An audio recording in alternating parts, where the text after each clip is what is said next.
And then of course you're Jordan from Good Mythical Morning.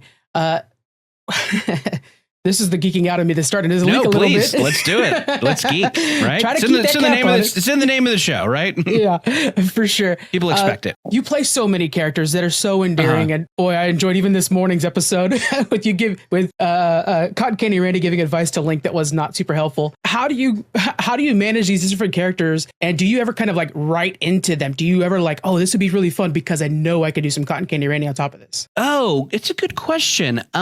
I mean, the mythical stuff is so much fun. It's a blast and a half. I don't know. I don't have a lot of say as to what like comes back. Yeah. I just kind of show up and I show up and I try and like, you try and make them laugh. You try and make the crew laugh. And that's like your little audience, right? Like, yeah. So when I'm doing the goofy characters I do on Good Mythical Morning, I should say a daily YouTube show out there. It's very funny, but hosted by Rhett and Link, two of the funniest guys around. And I come in as a variety of wacko characters. Yeah, I don't know. I'm kind of just trying to make them laugh. I'm trying to make them break. I'm trying to make like the camera people and the sound people laugh. Yeah. And it is very much a just like, what can I do in the moment that's kind of going to like throw a wrench in things. Yeah. I don't think too much about like, giving the characters an inner life or giving them a history or anything. But it is fun that we've been doing some of these characters for so long. They now have weird, rich backstories. Yeah. Like the guy from Michigan and Transformers. Yeah. There's a guy from Michigan. There's a guy who works in an auto plant whose wife has affairs with various cartoon characters and he's mad about it. I mean, I never thought we'd do that more than once. So yeah. And now it's a fan favorite. Every time I see those footballs come out, I'm like, come on, baby. Yeah. Just a quick note on that, though. Once you're saying this and how you're trying to make everybody laugh, it reminds me of like your early days, you guys on the couch, and you always seem to be on. There always was I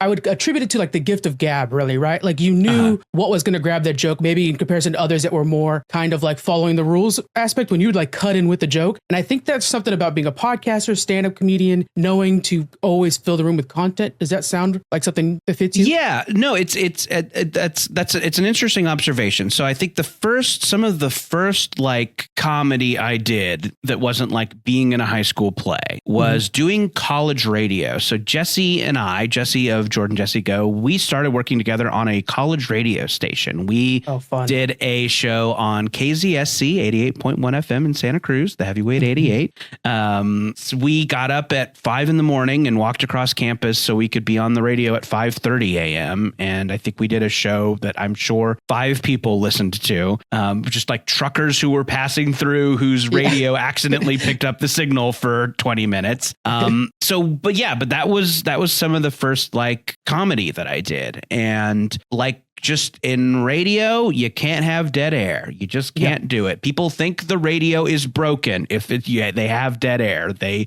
call the station and say that something's wrong. So there's an element to it of like, well, if there's a silence, you got to do something. You have to say something. And that's kind of a tenet of improv too. I did a lot of improv in college and when I just got out of college. And there's just kind of an element of like, you got to say something. The audience is watching. So, so there's kind of like a paying attention to what's been said. What have other people said? Where can we go with this? And kind of it's a lot of just being present and listening. I think those are just the two things that help that is like, just be there, be in the moment and listen to what everyone is saying. And then you can ideally contribute something good or funny or helpful or help someone else say something funny.